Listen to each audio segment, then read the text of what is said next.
तो दोस्तों कैसे हैं आप सभी लोग। स्वागत करते हैं एक और नई वीडियो में। आई होप आपको वीडियोस पसंद आ रही होंगी और पसंद आ रही है तो लाइक एंड सब्सक्राइब करना मत भूलेगा। बेल आइकन को ऑल पे जरूर सेट कर दीजिएगा ताकि नोटिफिकेशन आप तक पहुंचता रहे। तो ज़्यादा टाइम वेस्ट नहीं करती हैं और चलिए आज के इस चैप्टर को इस पार्ट को स्टार्ट करते हैं।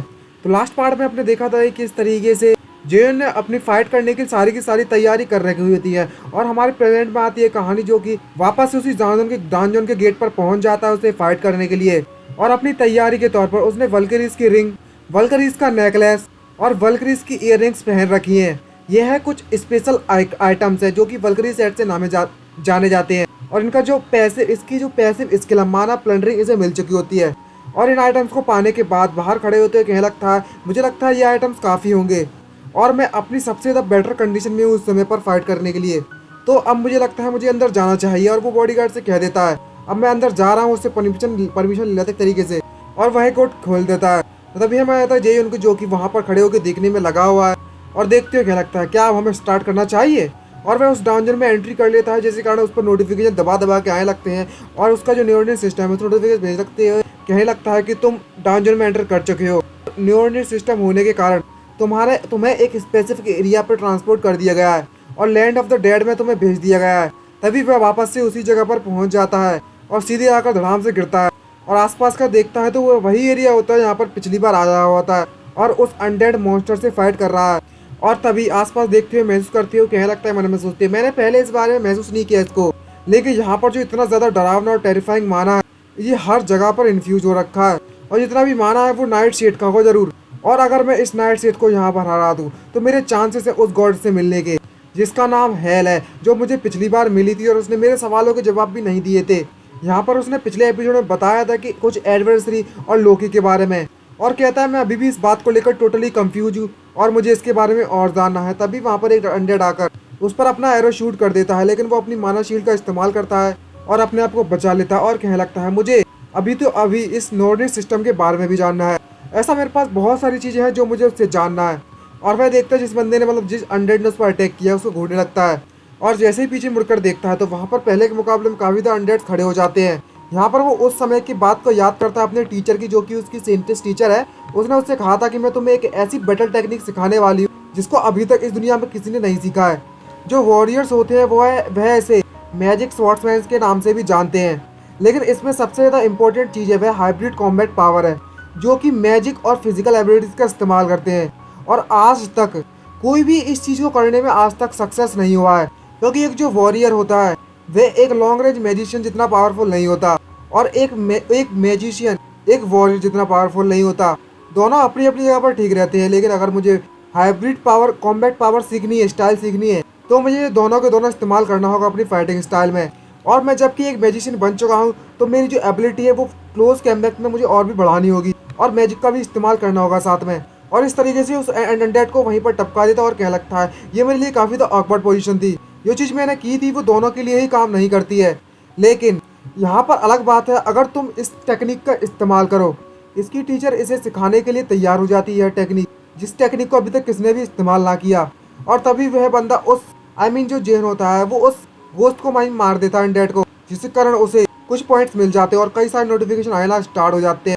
और दूसरी तरफ बाहर उस डांजन के गेट के दरवाजे के पास वह बॉडीगार्ड खड़ा होकर उसका इंतजार करने में लगा हुआ है। तभी अचानक से उसका मोबाइल बजने लगता है और सामने से कोई आता हुआ महसूस होता है और मन में सोचते कहने लगता है यहाँ पर कोई आ चुका है और मुझे इस बात की रिपोर्ट भी नहीं मिली हुई है कि यहाँ पर मुझसे कोई मिलने के लिए आ रहा है या फिर कोई टीम रीड करने के लिए आ रही है। तभी सामने से एक कार आती हुई दिखाई देती है जिसमें एक लड़की बैठी हुई होती है और कार आके रोकती है और उससे कहने लगती है, ओ सीनियर, अच्छा तो तुम इस रिमोट जगह पर थे, ये मेरे लिए काफ़ी ज़्यादा हार्ड था तुम्हें ढूंढना। तभी जो बॉडीगार्ड होता है वो कहने लगता है, अच्छा तुम तो यंजू हो ना, मैंने सही कहा ना। तभी वो लड़की बाहर निकलती है और उससे कहने लगती है, काफ़ी समय बाद मिले सीनियर।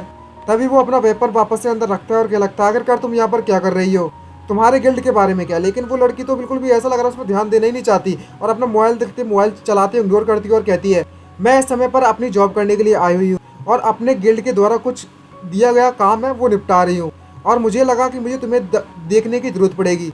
खैर मुझे तुम्हें इतनी दूर से ढूंढते हुए यहाँ पर आना पड़ा क्योंकि तुम यूनिवर्स गिल्ड में नहीं थे उस समय पर। तभी जो बॉडीगार्ड होता है वो अपने आप को शांत करता है और मन में सोचते कह लगता है, आखिरकार ये किस तरह की बकवास करने में लगी हुई है, इसने मुझे तब से कांटेक्ट नहीं किया जब से वह कॉलेज में से उस एकेडमी से ग्रेजुएट हुई है। तभी वो उस लड़की से कहने लगता है तुम्हें काफी समय बाद देखकर मुझे भी अच्छा लगा। और क्या लगता है ये उन लड़कियों में से नहीं है जो मुझे सिर्फ इसलिए देखने आए क्योंकि वो मुझसे मिलना चाहती है। तभी वो लड़की उससे पूछने लगती है और कहने लगती है, हे सीनियर, क्या आप इस डांजर को मैनेज करने में लगे हुए हो? तभी बॉडीगार्ड उस लड़की से कहने लगता है, यहाँ पर कुछ ऐसी बात नहीं है जिसे बाहर वाला कोई आकर चिंता करे इसकी। तभी लड़की उससे कहने लगती है, ये तो वाकई में तो अजीब है, ये डांजन मैनेज करना तुम्हारी रेस्पॉन्सिबिलिटी में नहीं आता है। क्या तुम्हें तुम्हारी गिल्ड से डिमोट कर दिया है? और उससे कहने लगती है, सीनियर, यहाँ पर कुछ ऐसी चीज है जिसको लेकर मैं काफी ज्यादा क्यूरियस हूँ कि जो यूनिवर्स गिल्ड की गिल्ड मास्टर है वह बीमार है। क्या ये बात सच है? ये बात सुनने के बाद बॉडीगार्ड की सनक जाती है और वो गुस्से में देखना चालू कर देता है और कहने लगता है, सीधी सी बात है, ये बस एक झूठ है और र्यूमर्स है और कुछ भी नहीं। आखिरकार तुमने इस तरह की न्यूज़ कहाँ से सुनी? तभी वो वापस से उसे इग्नोर करती है और उससे कहने लगती है, यहाँ पर कई सारे कान हैं जो मतलब कई सारी दीवारों को भी कान होते हैं। और इशारा करती है पैसों वाला और कहने लगती है, जैसा कि आपको पता ही होगा जो हमारा कर्टर गिल्ड है उसके पास काफ़ी ज़्यादा पैसा है, पैसा। और ये बात सुनने के बाद बॉडीगार्ड कहने लगता है, मन में सोचते हैं, ये साफ साफ कह रही है कि हमारे गिल्ड के अंदर स्पाइस घुसे हुए हैं इनके। अगर ऐसी बात है तो तुम्हारा बहुत बहुत शुक्रिया मुझे बताने के लिए। और अब तुम्हारे कारण अब वापस जाकर मुझे और भी काम से निपटना पड़ेगा। क्या तुम बस यहाँ इसीलिए आई हो? और अब मुझे वापस जाना चाहिए और अपने गिल्ड का क्लीनअप चालू कर देना चाहिए। तभी वो लड़की उससे कहने लगती है, ओह सीनियर, एक और बात, क्या आप इस मिन जियोन नाम के बंदे को जानते हो? जैसे ही ये उसकी फोटो से दिखाती है तो एकदम शॉक हो जाता है बॉडीगार्ड। और वो लड़की उससे कहने लगती है, हमने यूनिवर्स गिल्ड पर काफ़ी ज़्यादा नज़र रखी हुई है, जिससे हमें पता चला है कि ये लड़का आजकल काफ़ी ज़्यादा विजिट करने में लगा हुआ है आपकी गिल्ड में। और जो गिल्ड मास्टर वो पर्सनली इससे मिलती है।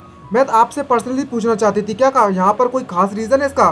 तभी बॉडीगार्ड से कहने लगता है, मुझे तो नहीं लगता ऐसा कुछ। क्या यहाँ पर कुछ ऐसा है जिसे एक आउटसाइडर को इतनी ज़्यादा परवाह होनी चाहिए हमारे बारे में? और वो लड़की बिल्कुल भी ध्यान ना देती। तभी लड़की उससे कहने लगती है और जाने लगती है, मैंने तो उस बात की उम्मीद भी नहीं की थी कि तुम मुझे कुछ बताओगे भी। खैर, इसमें ऐसी बात नहीं है कि जैसे मुझे इसके बारे में पता भी नहीं है, और किस तरीके की तुम बंदे हो वो तो मुझे ये भी पता है। खैर, जिस कारण से मैं यहाँ पर आई थी मैंने अपना काम कर लिया है, और गिल्ड की सैलरी लेने के बाद मुझे कम से कम प्रिटेंड तो करना होगा उनका काम करने का। अच्छा, अगर ऐसी बात है तो मैं यहाँ से चलती, बाद में मिलेंगे सीनियर। और वो अपनी कार में बैठ के पहली फुर्सत में निकल लेती है। और तभी ये बात सुनने के बाद, मतलब ये बात होने के बाद, जो बॉडीगार्ड होता है वो कहने लगता है, अब सबसे पहले तो मुझे अपने गिल्ड मास्टर को इस बारे में बताना होगा। और दूसरी तरफ हमें जेन को दिखाया जाता है जो कि डंजन क्लियर करने में लगा हुआ है, और उसने कई सारे अनडेड्स को पीट दिया है, आई मीन मार दिया है। और उतने सारे अनडेड्स को मारने के बाद हमें दिखाया जाता है कि नाइटशेड वहाँ पर पहुँच चुका है, और अब जेन नाइटशेड से फाइट करने के लिए रेडी है। और तभी अपने हॉली एरो का इस्तेमाल करता है और ग्रीटिंग देते हुए उससे कहने लगता है, काफ़ी समय बाद मिले नाइटशेडो। और नाइटशेड भी अपना ऑर्डर रिलीज करना चालू कर देता है। और तभी जेन होता है अपने काफ़ी ज़्यादा हॉली एरोस निकालता है और उससे कहने लगता है, इस बार हमारी जो फाइट होगी वो काफ़ी ज़्यादा डिफरेंट होगी पहले के मुकाबले में। और नाइटशेड भी फुल ऑरा रिलीज करते हुए उस पर अटैक करना चालू कर देता है, लेकिन जेन उसके अटैक को बिना किसी परेशानी के डॉज मार देता है। और अपने हॉली एरोस का साथ में इस्तेमाल किया जाता है, और सारे के सारे जो एरोस होते हैं डायरेक्टली नाइटशेड को लग रहे होते हैं। लेकिन नाइटशेड को ज़्यादा फर्क तो नहीं पड़ता, ऐसा लग रहा है किसी ने खुजली मचा दी हो। और वो और भी ज़्यादा एंग्री हो जाता है और उसकी आंखों से कुछ लेजर टाइप का निकलने लगता है, और वो अटैक करना चालू कर देता है फुल फोर्स के साथ। और जेन भी तैयार है, और वो बोलता है, एक स्टेप लेफ्ट में, एक स्टेप राइट में, और रेडी है अटैक करने के लिए। और इनकी जो फाइट होती है काफ़ी खतरनाक चलना स्टार्ट हो जाती है, और नाइटशेड भी कहाँ हार मानने वाला। और वो उन मूवमेंट्स को याद करने लगता है यहाँ पर उसकी टीचर ने उसे सिखाई होती है, और वो हर एक मूवमेंट्स को पहचान लेता है और बिना किसी परेशानी को उन मूवमेंट्स का इस्तेमाल करना जानता है। और इतना ज़्यादा डॉज करने के बाद जेन उससे कहने लगता है नाइटशेड से, क्या तुम इतने ज़्यादा फ्रस्ट्रेटेड हो रहे हो क्योंकि तुम्हारा एक भी अटैक मेरे पे नहीं लगा? तभी जो जेन होता है वो अपनी लाइटनिंग चेन एबिलिटी का इस्तेमाल करता है उस पर फाइट करने के लिए, जिसके कारण उसकी लाइटनिंग चेन बाहर निकलती है और सीधे जाकर उसके नाइटशेड की बॉडी पर लग जाती है, और वापस से घूमकर दोबारा से लगती है। और वो उस लाइटनिंग चेन को अपने अनुसार कंट्रोल करना सीख गया है, और बिना किसी परेशानी के काफ़ी ज़्यादा लाइटनिंग चेन इस्तेमाल कर सकता है एक बार में, और चारों तरफ से नाइटशेड को घेर लेता है। और नाइटशेड भी बिना किसी परेशानी के वहाँ खड़ा रहता है, उसे कुछ ज़्यादा फर्क तो नहीं पड़ता है, और लेकिन अपने मुंह खोल लेता है बहुत बड़ा, साला मुंह किधर होना चाहिए, पेट में मुंह खोलता है इसका, और उस लाइटनिंग चेन को एब्जॉर्ब करना चालू कर देता है। और जेन को इतना ज़्यादा अटैक पावरफुल करने के बाद फिर भी नाइटशेड को कुछ नहीं होता, और मन में सोचते क्या लगता है, इतना अटैक काफ़ी नहीं होगा, मुझे और कुछ करना होगा। तभी लाइटनिंग चेन के बाद अपने हॉली एरस का भी इस्तेमाल करना चालू कर देता है, और सीधे जाकर 4 एरस निकालता है और उसकी आंखें फोड़ना चालू कर देता है, जिसके कारण जो नाइटशेड होता है वहीं पर चिल्लाना चालू कर देता है, और उसकी जो 4 आंखें होती है वो फूट जाती हैं और 4 आंखें बची रहती हैं, और बहुत ज़्यादा पेन महसूस होने लगता है। ये देख जेन को थोड़ा तो संतुष्टि मिलती है कि हाँ, इसका अटैक काम तो कर रहा है एटलीस्ट। लेकिन दूसरी तरफ नाइटशेड काफ़ी ज़्यादा गुस्से में आ गया है, और वो भी फुल पावर के साथ अटैक करने के लिए रेडी होता है और सीधे बढ़ पड़ता है जेन की तरफ। तभी नोटिफिकेशन आता है नोटिफिकेशन सिस्टम की तरफ से, और कहने लगता है कि नाइटशेड का जो पावर लेवल है वो बारसर का स्टेट में पहुंच चुका है और इसकी जो स्ट्रेंथ है 1.5 गुना बढ़ चुकी है। इसकी डिटेक्टिविटी भी 1.5 गुना बढ़ चुकी है। ये सब देखने के बाद वो कतई सरप्राइज होता है और एकदम से शॉक भी, और एकदम से अजीब तरीके की नोटिफिकेशन आ लगता है जिसे वो पढ़ भी नहीं सकता, क्योंकि नाइट शेड का जो स्टेमिना होता है वो काफ़ी ज़्यादा पावरफुल होता है। तभी नोटिफिकेशन आता है और उसमें लिखा हुआ होता है कि तुम्हें पेनल्टी के तौर पर स्टिग्मा और डेथ का कर्ज मिल चुका है, वो भी नाइट शेड की एबिलिटी के कारण। तभी हमें उस कर्ज को दिखाया जाता है, चारों तरफ उसको घेर लेता है और नोटिफिकेशन आता है अगर तुमने इस स्टिग्मा को जल्द से जल्द नहीं हटाया तो तुम तुरंत मारे जाओगे, और इसे हटाने की जो कंडीशन है वो नाइट शेड को मारना है। और ये देखकर वो कतई शौक और सरप्राइज होता है, क्या लगता है क्या सडनली डेथ हो जाएगी मेरी, और मैंने इसके बारे में तो पहले कभी भी नहीं सुना। तभी वो अपनी यूनिवर्सल डेरिवेशन स्किल का एक्टिवेट करने लगता है ताकि वो इस स्किल को हटा सके। लेकिन जो सिस्टम होता है वो नोटिफिकेशन भेजते उससे क्या लगता है ये पॉसिबल नहीं है, तुम्हारा जो स्किल है वो डीएक्टिवेट हो चुकी है, और दोबारा से एक्टिवेट करता है लेकिन एक भी बार उसकी स्किल काम नहीं करती उस पर, और स्टिग्मा और डेथ काम कर जाता है उस पर, और उस कर्ज को वह हटा नहीं पाता। और ये जो कर्ज है वो गॉडेस के द्वारा दिया गया है, और वो चिल्ला चिल्ला कर कहने लगता है, हे हेल, आखिरकार तुम हमारी फाइट के बीच में इस तरीके से इंटरफेयर कैसे कर सकती हो। और तभी जो टाइम बचा होता है सडनली डेथ के लिए वो सिर्फ 9 मिनट 28 सेकंड बचे हुए हैं। और तभी जेयन इतना सुनने के बाद कहने लगता है अब मेरे पास ज़्यादा समय नहीं बचा हुआ और मैं कुछ कर भी नहीं सकता, तो अब सिर्फ एक ही रास्ता बचता है कि मैं जितना जल्दी पॉसिबल हो सके इसे हरा दूँ। और फुल स्पीड में उसकी तरफ बढ़ने लगता है नाइट शेड की, और नाइट शेड से फाइट करने के लिए रेडी होता है। और यहाँ पर हमें दिखाया जाता है जो नाइट शेड होता है वो उसे भागने की कोशिश करने लगता है उससे। ये देखकर जेयन क्या लगता है क्या ये नाइट शेड यहाँ से भाग रहा है मुझसे बचकर, और नाइट शेड उसके हर अटैक को डॉज करने की कोशिश करता है। और जो समय बचा हुआ होता है 8 मिनट 32 सेकंड, और नाइट शेड पीछे हट जाता है काफ़ी ज़्यादा दूर। और ये देखने के बाद जेन कहीं और गुस्से में आ जाता है और कहता है इस बास्टर को देखो सही, ये मुझे टॉन्ट करने में लगा हुआ है। ये बंदा जानता है कि जितनी देर तक इस फाइट को चलाएगा वह जीत जाएगा, और अगर ऐसी बात है तो मुझे अपने सबसे ज़्यादा वाइड रेंज की स्किल का इस्तेमाल करना पड़ेगा जिसे तुम डॉज ही ना कर पाओ कभी। ये देखकर वो कतई सरप्राइज होता है नाइट शेड, और वो अचानक से कुछ एनर्जी रिलीज करने लगता है। ये देखने के बाद जो जेएन की स्किल होती है वो वहीं पर डीएक्टिवेट हो जाती है, और वो ये देखकर कतई सरप्राइज होता है और उसे सांस लेने में दिक्कत आने लगती है, क्योंकि नाइट शेड की जो स्किल होती है वो अपनी स्किल से इसे डीएक्टिवेट नहीं कर पा रहा है, और इसे फियर का डिबफ मिल जाता है जो कि नाइट शेड के द्वारा दिया गया है, जिसे देखकर वो सरप्राइज होता है और नाइट शेड उसकी तरफ बढ़ने लगता है उस पर अटैक करने के लिए। लेकिन तभी इसका जो हमें दिखाया जाता है इसका फियर का डिबफ होता है वो हड्डी से पर हो जाता है, और वो अपने आप को डॉज करने के लिए आई मीन उसकी स्किल से बचाने के लिए दूर हो जाता है जेयून भी, और तब उसकी सांस में सांस आती है। और जो समय बचा हुआ आता है वो 7 मिनट 11 सेकंड, और वो नाइट शेड के सामने खड़ा हो जाता है और कहने लगता है मन में सोचते हुए क्या ये बंदा क्लोज कॉम्बैट की स्किल्स का इस्तेमाल नहीं कर सकता कंटिन्यूसली, लेकिन मुझे इसके बाद का सर्टेन नहीं हूँ, पक्का नहीं हूँ कि ये सच है या झूठ। जब इसने देखा था कि मैं लाइटनिंग जजमेंट का इस्तेमाल करने वाला हूँ तो ये मुझे शायद फिर से इंटरफेयर कर दे पहले की तरह, और अगर ऐसा हुआ तो सिर्फ मेरा माना ही वेस्ट हो जाएगा उस समय पर और कुछ भी नहीं, और मुझे कोई ना कोई दूसरा रास्ता तो ढूंढना होगा उसे हराने के लिए। तभी वो नाइट शेड की तरफ देखता है तो वो देखता है कि उसकी आंखों में चोट लगी हुई है और उससे खून निकल रहा है, और क्या लगता है अगर मैं इस बात में सोचूं जब मैंने इसकी आंखों को हिट किया था तब से उसके बाद से इसके जो देखने की नज़रिया है और इसकी रेंज है वो थोड़ी अलग हो चुकी है। तभी वो विंड बूस्ट स्किल का इस्तेमाल करने लगता है और कहता है सबसे पहले मुझे इसकी आंखों से निपटारा पाना होगा।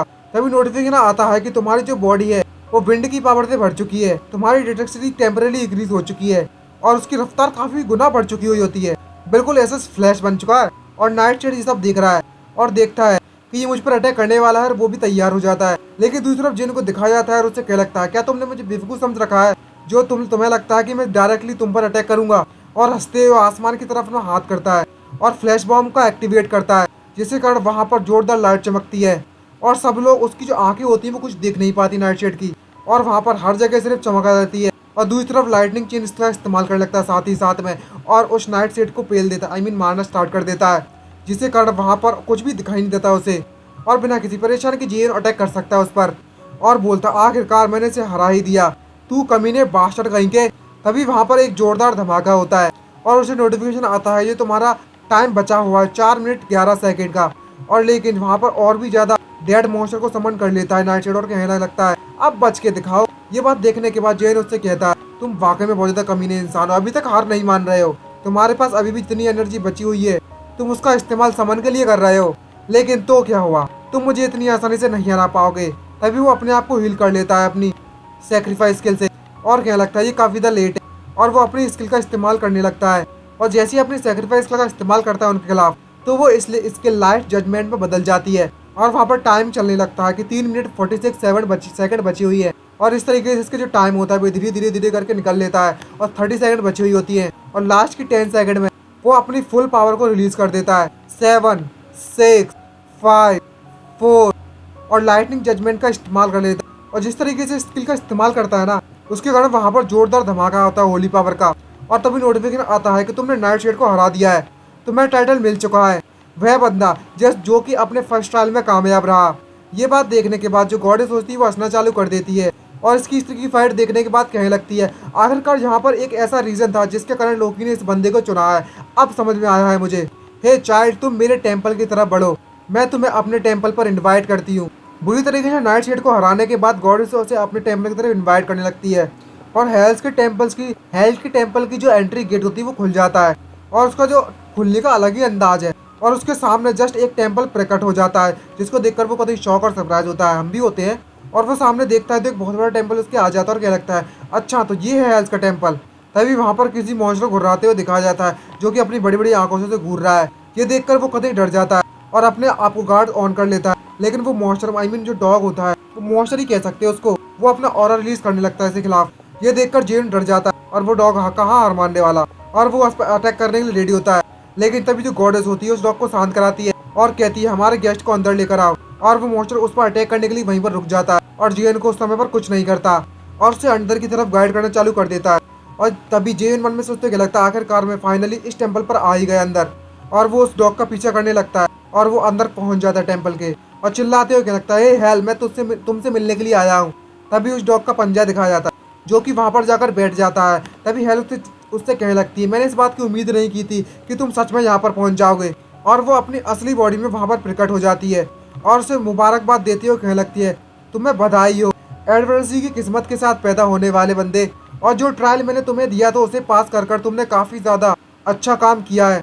तभी जेन उससे पूछ लगता है, आखिरकार ये है क्या, आखिरकार किस रीज़न से तुमने मुझे ये नॉर्मल सिस्टम दिया हुआ है और इस तरीके की ट्रायल से गुजरने के लिए मजबूर किया है। ये बात सुनने के बाद गॉडेस हंसने लगती है और तभी वो लगती है, हमने तुम्हें यह पावर इसलिए दी है ताकि तुम एडवर्सी के तौर पर और भी ज़्यादा ग्रो हो सको। ये बात सुनने के बाद जेन को कंफ्यूज होता और क्या लगता है, आखिरकार ये एडवर्सरी है क्या, अगर ऐसी बात है तो आखिरकार मैं ही क्यों। तभी गॉडेस से कह लेती है, तुम्हें हमने इसलिए चुना हुआ है क्योंकि तुम पैदा ही इस किस्मत के साथ हुए हो। और इस ऐसे फेट का नाम सुनते हुए कंफ्यूज होता है। और तभी जो गॉडेस होती हेल ऑफ गॉडेस वो उसे बताती है, तुम एक एडवर्सरी हो एजर के द्वारा बनाए गए जो कि यहाँ के ग्रेट गॉड ओडिन को मारेगा। यही वह चीज़ है जो कि लोकी और हम बाकी गॉड्स चाहते हैं तुमसे। तभी ये बात सुनने के बाद वो टोटली कंफ्यूज होता है और उससे पूछ लगता है, क्या तुम चाहती हो कि मैं जाकर उस ओडिन को मारूं, मुझे कुछ समझ नहीं आया। तभी गॉड उसे बताती है और कहने लगती है, तुम्हें यहाँ पर इतना ज़्यादा समझने की बिल्कुल भी जरूरत नहीं है, हमने इतनी ज़्यादा उम्मीद भी नहीं लगा रखी हुई है तुमसे। ये बात सुनने के बाद वो और भी ज़्यादा कंफ्यूज होता है और वो उससे कुछ पूछना चाहता है। लेकिन तभी गॉडेस अपना हाथ उसके ऊपर रखती है और उसका मुंह को बंद कराती है अपनी उंगली से और कहने लगती है, मुझे पता है तुम कैसा महसूस कर रहे हो कि तुम्हारे साथ गलत हुआ है और तुम इस बात को बिल्कुल भी समझ नहीं पा रहे, आखिरकार तुम्हें गॉड्स के द्वारा क्यों कंट्रोल किया जा रहा है और भाई कहाँ कहाँ हाथ जा रहा है उसका। लेकिन एक बात हमेशा याद रखना, ये सिर्फ हम गॉड्स की ही परेशानी नहीं है जो कि एजर में है, सभी के सब जो कि अगेंस्ट है एजर के। जो दुनिया है वो अपने अंत की तरफ बढ़ने लगी हुई है, तभी उसे धक्का देती है। और जो ओडिन है वह चाहता है हर चीज़ उसके कंट्रोल में हो और उसे रोकने के लिए जो भविष्यवाणी की गई थी एडवर्सरी के तौर पर हमें उसकी जरूरत पड़ेगी। तभी जो जेन होता है वो चिल्लाते हुए लगता है, एक मिनट को, हे हेल, आखिरकार तुम मुझे इस तरीके से क्यों भेज रही हो, अभी भी मेरे पास काफी तो क्वेश्चन है तुमसे पूछने के लिए। तभी जो हेल होती है वो उससे कहने लगती है, तुम और भी तो पावरफुल होकर ग्रो हो, मैं उस दिन का इंतजार करूंगी जब हम दोबारा मिलेंगे। और तभी वो उसे टेलीपोर्ट कर देती है और वो वहां से चला जाता है। तभी गॉडेस पीछे मुड़ती है और कहने लगती है किसी से, आखिरकार तुम कितने समय तक देखने वाले हो हमें इस तरीके से, यहाँ पर मैंने तुम्हें कभी भी इन्वाइट नहीं किया हुआ था। तभी नेक्स्ट सीन शिफ्ट होता है बाहर का। यहाँ पर जीवन काफी तो गुस्सा हो रहा था क्योंकि उसके सवालों के जवाब उसे पूरे नहीं मिले होते हैं और वो वापस से डाउनजन के बाहर आ गया है और उदास होते क्या लगता है, शिट, मेरे साथ ये फिर से हो गया और इस बार भी मुझे जो मेरे क्वेश्चन के रियल आंसर थे वो नहीं मिले। तभी उसे नोटिफिकेशन मिलता है कि तुम्हें हेल्थ की तरफ से एक गिफ्ट भेजा गया है, तुम्हें एक पैसिव स्किल हेल्थ ब्लेसिंग मिल चुकी है। तभी वहाँ पर वापस से सीन शिफ्ट होता है उस गॉडेस की तरफ और वहाँ पर एक लाइट का गोला उससे बोल रहा होता है, मुझे माफ कर देना, इस बुढ़े आदमी को इस तरह की चुपके सुन रहा है तुम्हारी बातें, इसलिए मैं बस इस बात को रेजिस्ट नहीं कर पाया कि तुम उस बच्चे से मिल रही हो उस समय पर, इसलिए मैं यहाँ पर देखने के लिए चला आया और ज़्यादा कुछ भी नहीं है। लेकिन जो डॉग होता है उसे घूरना चालू कर देता है। तभी उससे कहने लगती है गॉडेस, मुझे कोई फर्क नहीं पड़ता हम उससे कब मिले, लेकिन वो एक स्ट्रेट फॉरवर्ड बंदा है। और बुड्ढा उससे कहने लगता है, बुड्ढा है कौन है पता नहीं, लेकिन कहने लगता है और उस गॉडेस से पूछता है हेल्थ तो मुझे बताओ, उससे मिलने के बाद तुम्हें कैसा लग रहा है। तभी गॉडेस उससे कहने लगती है मुझे भी नहीं पता हुआ है। ये काफ़ी ज़्यादा जल्दबाजी होगी अगर हम इस बारे में डिसाइड करें तो, क्योंकि जो एडवर्सरी उसने सिर्फ अपना पहला कदम बढ़ाया हुआ है। तभी वो बुड्ढा उससे कहने लगता है अच्छा ऐसी बात है क्या, लेकिन जिस तरीके से मैं तुम्हें अभी देखने में लगा हुआ हूँ उसको देखकर तो ऐसा लगता है कि तुम उसे काफ़ी ज़्यादा पसंद करती हो। ये देखकर वो हंसने लगती है और हंसते हुए कहने लगती है इस बात से मैं एडमिट करती हूँ, मैं भी मानती हूँ ये बात। तो जो एडवर्सरी ग्रोथ रेट है वो जितना मैंने सोची थी काफ़ी ज़्यादा फास्ट है उससे। वह बंदा उस फाइट से भी जीत गया, बल्कि मैंने उसे डेथ ऑफ स्टिग्मा दिया था और आखिरकार बिना किसी परेशानी के उसने मेरे सामना किया। ये वाकई में किस्मत वाला मिस कैलकुलेशन था मेरा। तो कई बुड्ढा उससे कहने लगता है ये वाकई में मुझे अच्छा लगा सुनकर कि ये बंदा काफ़ी ज़्यादा अच्छा करने में लगा हुआ है अभी। आखिरकार तुम्हें मुझसे क्या चाहिए, गॉड उससे पूछती है। मुझे पता है तुम्हारे पास कुछ ना कुछ तो ज़रूर है मेरे से कहने के लिए। मैं मेरे तभी बुड्ढा उससे क्या लगता है मुझे नहीं पता अगर कर तुम किस बारे में बात कर रही हो। तभी गॉडेस उसे चिल्लाती है और गुस्सा होते हुए देखती है, गुस्से होते हुए और उससे क्या लगती है ओल्ड मैन तुम्हें लगता है कि तुम्हारी जो इग्नोरेंस तुम अंत तक चलाओगे इसे, तुम अपनी इसलिए अपीयरेंस के बाद अपनी जो कनिंगनेस है उसे छुपाने की कोशिश करने में लगे हुए हो। तुम मुझे मेरे सेकंड ब्रदर की याद दिला रहे हो, क्योंकि जो एडवर्सरी की कोजन है वो ऑलरेडी डिस्ट्रॉय कर दिया गया था। तुम्हें क्या लगा कि मुझे इस बारे में बिल्कुल ही पता नहीं चलेगा इसे पर्सनली देखने के बाद। ये तो वाकई में बहुत ज़्यादा बुरा हुआ। तुम्हारा जो टाइटल था जायंट ऑफ विजडम पास्ट में वो बस नाम का रह गया है। ये तो वाकई में मेरे लिए अनफॉर्चुनेटली है, मतलब बदकिस्मती है। तभी बुड्ढा उससे क्या लगता है मुझे ओ डियर शांत हो जाओ शांत हो जाओ, सच में मैं तुम्हें धोखा बिल्कुल भी नहीं दे सकता। और तो और वो पूछती है सिर्फ वही नहीं, एडवर्सरी की जो लेफ्ट आई है यह तो वही आई है जिसे ओडिन ने वेल ऑफ विजडम में सेक्रीफाइस कर दिया था। क्या तुम मुझे नहीं बताओगे इसके बारे में मिमिक? इस बुड्ढे का नाम है मिमिक। तुम और लोकी आखिरकार किस तरीके की सीक्रेट तुम दोनों छुपाए हुए हो मुझसे अभी? तभी वो मिमिक उससे बोलने लगता है, वो बुड्ढा उससे बोलने लगता है मुझे माफ़ कर देना हेल, मैं वास्तव में तुम्हें इसके बारे में बताना चाहता हूँ लेकिन अभी नहीं बता सकता। आखिरकार यही तो किस्मत है। तभी गॉडेस कहती है किस्मत, खैर अब मुझे इसकी आदत हो चुकी है, लेकिन फिर भी मैं यहाँ पर शांति से नहीं बैठने वाली। तभी वो वहाँ से जाना चालू कर देती है और बुड्ढा उससे कहने लगता है तुम्हें देखकर तो ऐसा लगता है तुम किसी अच्छे आइडिया के साथ आ चुकी हो। तभी गॉडेस उससे कहने लगती है कि जो हमारा एडवर्सरी है वो अभी भी बहुत ज़्यादा इमेच्योर है और आखिर अब प्रोफेसी के अनुसार यहाँ पर अनकाउंटेबल हार्डशिप उसका इंतजार कर रही होंगी और उसे एक गाइड की ज़रूरत है, एक ऐसा गाइड जो उसे सही रास्ते की तरफ ले जाए। और वो कुछ एनर्जी निकालती है अपने अंदर से और रिलीज कर देती है और बोलती है भले ही वो किसी ऐसी दीवार के सामने खड़ा हो जाए जिसे वह क्रॉस ना कर पाए, वहाँ पर भी उसे गाइड की जरूरत पड़ेगी। तभी नेक्स्ट सीन शिफ्ट होता है माइल्स एकेडमी पर। माइल्स एकेडमी पर जाने की तैयारी करने वाला हमें जेन को दिखाया था जो कि काफ़ी बेकार तरह बना रहा है। तभी एक लड़की आकर उससे कह लगती है तुम्हें देखकर तो ऐसा नहीं लगता कि तुम ठीक हो, ये मिस खान है। और जेन उनसे पूछ लगती है क्या तुम्हें कोई चीज़ परेशान करने में लगी हुई है? तभी जेन उससे कह लगता है नहीं ऐसा कुछ भी नहीं है। तभी हान उससे कहने लगती है अगर ऐसी बात है तो तुम्हारी जो ज़रूरत का सामान है जाकर उन्हें बाय कर लो। तभी जेन मन में सोचते कि लगता है क्या मुझसे पूछ रहे कि मुझे कोई चीज़ परेशान कर रही है? हाँ मुझे कोई चीज़ परेशान कर रही है। इतनी ज़्यादा परेशानी से गुजरने के बाद और इतना ज़्यादा हार्ड ट्रायल देने के बाद भी मेरे सवालों का जवाब मुझे नहीं मिला है, तो ऑब्वियसली सी बात है कि मैं परेशान तो रहूँगा ही, लेकिन फिर भी मुझे कुछ तो मिला उसके बदले में। तभी उसको नोटिफिकेशन में दिखाया जाता है उसे पैसिव स्किल मिली हुई है एल्स ब्लेसिंग, जो नलिफाई करती है हर एबनॉर्मल स्टेटस को। कोई भी उस पर कर्स वगैरह जो भी है वो काम नहीं करेगा, जिसकी रैंक एक्स है। और बताता है कि इसके पास अदर्स एक्स रैंक की भी स्किल्स हैं, जैसा कि आप सब ने देखा ही होगा। और बताता है कि एज अ सिस्टम में यह रैंक कभी नोटिस ही नहीं की गई है और ना ही बताया गया है। तो ये सारी की सारी जो स्किल्स है वो ऑफ ग्रेड की हैं, ऐसी स्किल जो एज अ सिस्टम से बिल्कुल बाहर के स्टैंडर्ड्स की हैं। अगर बाकी की जो स्किल्स हैं वो इसके लेवल्स के बराबर है तो ये सुप्रीम गॉड्स की जो आई है वो वाकई में बहुत ज़्यादा वैल्यूएबल होगी। ये वही चीज़ है जो कि हाफ एजर गॉड्स चाहते हैं। आखिरकार वह लोग इतनी दूर तक क्यों जा रहे हैं और मुझे इतना पावरफुल क्यों बना रहे हैं? और तभी उस समय का बात का याद करता है जब उसे हेल ने उससे कहा था कि कोई ऐसा बंदा जो कि गॉड ओडिन को मार सके वह लोकी चाहता है उस समय पर, और इसलिए लोकी ने यह सिस्टम तुम्हें प्रोवाइड कराया है। और यही सब सारे के सारे गॉड तुमसे चाहते हैं जो कि एजर्स के अगेंस्ट है, सिर्फ वही गॉड्स। ये सोचकर उसका दिमाग हिल जाता है। तभी हाना अपने में लगी हुई होती है अपनी शॉपिंग वगैरह करने में, और इसका जैसी प्राइस जेहन देखता है तो खुद कभी शॉक हो जाता है। और यहाँ पर हाना अपने कार्ड का इस्तेमाल करती है पे करने के लिए, और ये देखकर जो कभी सरप्राइज होकर कहने लगता है क्या इसने 300 मिलियन इतनी आसानी से पे कर दिए, बस माना ब्लेड के लिए, वो भी एक ब्लेड खरीदने के लिए इतना ज़्यादा पैसा बर्बाद करना। तभी हाना उसे बताती है ये भी माइल्स की सप्लाईज है, अभी माइल्स के द्वारा भी तुम्हें वेपन्स दिए जाते हैं, लेकिन अभी जो खरीद कर हम तुम्हें प्रोवाइड करा रहे हैं वो उनकी क्वालिटी से ज़्यादा बेटर है, क्योंकि माइल्स के जो वेपन्स हैं वो उनकी क्वालिटी इतनी ज़्यादा बेटर नहीं रहती। तो ये तुम्हारे लिए बेटर होगा कि तुम खुद की इक्विपमेंट इस्तेमाल करो। और जो नेक्स्ट चीज़ है भाई, इसकी जो लिस्ट होती है वो इतनी लंबी होती है ना। आज पता चला कि लड़कियों की जो शॉपिंग लिस्ट है वो कितनी लंबी होती है। ये देखने के बाद तो जो उनके पसीने छूट जाते हैं। और क्या लगता है क्या यह चीज़ है वो इतनी ज़्यादा सामान खरीदने की लिस्ट हमारी। यहाँ पर वो उस समय का याद करता है जब हाना उसके पास आई थी और उसे बता रही थी कि मेरे को यूनिफाई गिल्ड के द्वारा भेजा गया है और मेरा नाम पार्क हाना है और जो रिप्रेजेंटेटिव है वह आपको गिफ्ट देना चाहते थे क्योंकि तुम माइल्स में जल्द ही एंटर करने वाले हो उसके लिए। क्या तुम इस समय पर फ्री हो? और तभी कहानी प्रेजेंट में आती है जहाँ पर वो शॉपिंग से उसकी पूरी की पूरी बॉडी भर चुकी है। और मन में सोचते क्या लगता है, मुझे लगा था ये सब मुझे कुछ मेडिकल पोशंस और कुछ वेपन दे देगी छोटे मोटे, पर मैंने तो इस बात की बिल्कुल भी उम्मीद नहीं की थी कि जो लोटस गिल्ड है वो तो उनके लिए ये प्ले ग्राउंड से और ज़्यादा कुछ भी नहीं है। तभी हाना उसे ले जाती है और कहने लगती है चलो हम आर्मर्स ट्राई करते हैं अब। तभी जेन उसे रोकता है और कहने लगता है मुझे इन सब की जरूरत नहीं है, मेरे पास ऑलरेडी आर्मर है। तभी वो नोटिफिकेशन में दिखाता है इक्विपमेंट का जो नेम आता है वो शेडो आर्मर होता है। इसकी रैंक भी होती है, उसने शेडो नाइट को हराने के बाद इसको मिला हुआ है। और ये देखने के बाद कहने लगता है जो बी रैंक की इसकी डिफेंस एबिलिटी है ये तो मुझे कहाँ पर प्रोवाइड भी नहीं किया जा सकता और मैं खरीद भी नहीं सकता इसे तो। और इसकी जो इफेक्ट है कंसोल, ये वाकई मेरे लिए काफ़ी तक फायदेमंद है और इतनी ज़्यादा रियल स्किल के साथ आर्मर ढूंढना बहुत ज़्यादा मुश्किल होने वाला है। तभी हाना उससे पूछ लगती है कि तुम्हें कंसोलिंग फीचर के साथ कोई आर्टिफैक्ट चाहिए। ये एक ऐसा आइटम है जो कोई भी रीडर चाहता है, लेकिन इस तरह का आइटम ढूंढना हमारे लिए इतना ज़्यादा आसान नहीं होने वाला।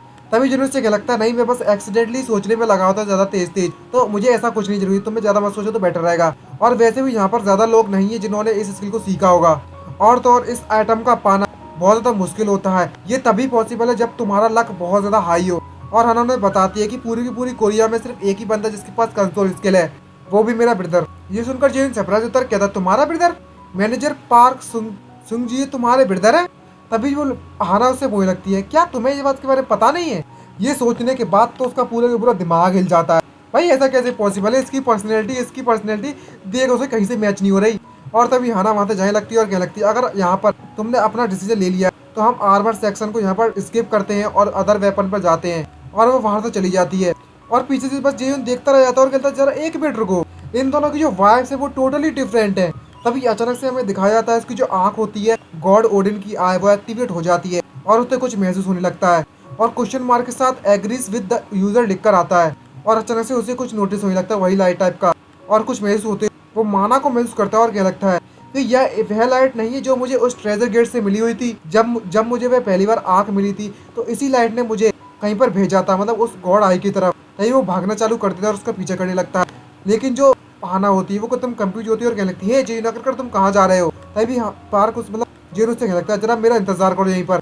और वो भागने लगता है उस लाइट के पीछे और पीछा करने लगता है। तो वो कहीं और पर पहुंच जाता है और देखता है तो वो अजीब सी चीज़ होती है और वो एक रूम में पहुंच जाता है और यहाँ पर नोटिफिकेशन आता है तुम्हारी पैसिव स्किल सुप्रीम गॉड्स आए।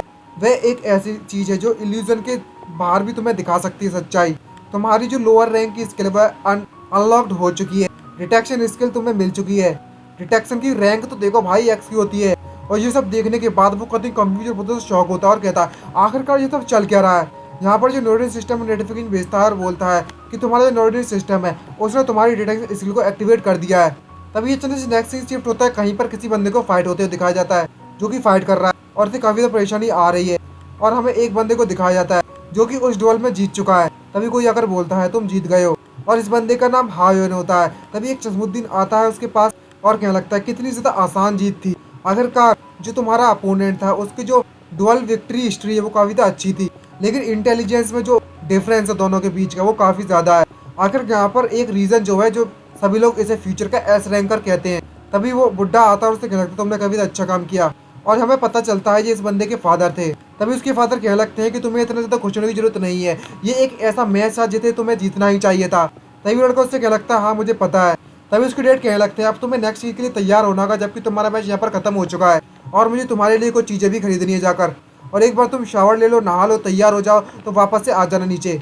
तभी उसके अंदर की फीलिंग्स के बारे में बताया जाता है। वो बोल रहा होता है ये कितना ज़्यादा अनकम्फर्टेबल है और वो नहा रहा है और बताता है कि मैं इस चीज़ से लेकर काफ़ी ज़्यादा परेशान हो चुका हूँ, एकदम बीमार हो चुका हूँ और सिक हो चुका हूँ। ये एकदम मशीन जैसी लाइफ में जीने में लगा हुआ जिसे कोई भी नहीं जीना चाहता अपनी लाइफ में। मैं इस तरीके का रेडर नहीं बनना चाहता था अपनी लाइफ में, आखिरकार मैंने कहाँ गलत किया है। और वापस से सीन शिफ्ट होता है जेन की नोटिफिकेशन की तरफ। यहाँ पर एक इक्विपमेंट के बारे में बताया जाता है, इसका नाम होता है माइलस्टोन। अब जेन की नोटिफिकेशन आ रही है किसी और का, ये तो हमें आगे चल के पता चलेगा। तभी हमें अब पता चलता है, इस नोटिफिकेशन में लिखा होता है ये जो रैंक होती है वो ग्रोथ टाइप की होती है, वो यूजर के साथ ये आइटम ग्रो होता है। Passive skill magic power detection rank A. और ये देखकर जेन सरप्राइज होता है, कहता है क्या माइलस्टोन, और एक अजीब तरीके की लाइट दिखती है, ये पता नहीं किस तरीके का ऑब्जेक्ट है। इस ऑब्जेक्ट के अंदर मतलब इल्यूजन रखा हुआ है वो ऑब्जेक्ट, और उसे देखते हुए क्या लगता है कि ये नॉर्डिक सिस्टम का एक लिटिल प्रैंक है मेरे खिलाफ। तभी हमें होयुन को दिखाया जाता है जो कि जैकेट टाइप का पहनकर वहां से अपना नीचे आ रहा था और क्रॉस कर जाता है जेन को वहीं पर, और मैच नहीं करते हैं। अब यहाँ पर पता है इसका स्टोरी में कुछ तो आने वाला है ऐसा, जिसके कारण यहाँ पर कुछ बवाल मचने वाला है। और इसी के साथ हमारा इसका ये वाला पार्ट खत्म होता है। आई होप आपको यह पार्ट पसंद आया होगा, तो लाइक एंड सब्सक्राइब करना मत भूलेगा, एंड वीडियो को लाइक जरूर कर दीजिएगा और कमेंट करके जरूर बताना, और बेल आइकन को ऑल पे सेट कर देना ताकि नोटिफिकेशन आप तक पहुंचता रहे। तो आज के लिए इतना ही, इस पार्ट के लिए मिलते हैं नेक्स्ट पार्ट में। बाय बाय, सीन और साइनिंग आउट।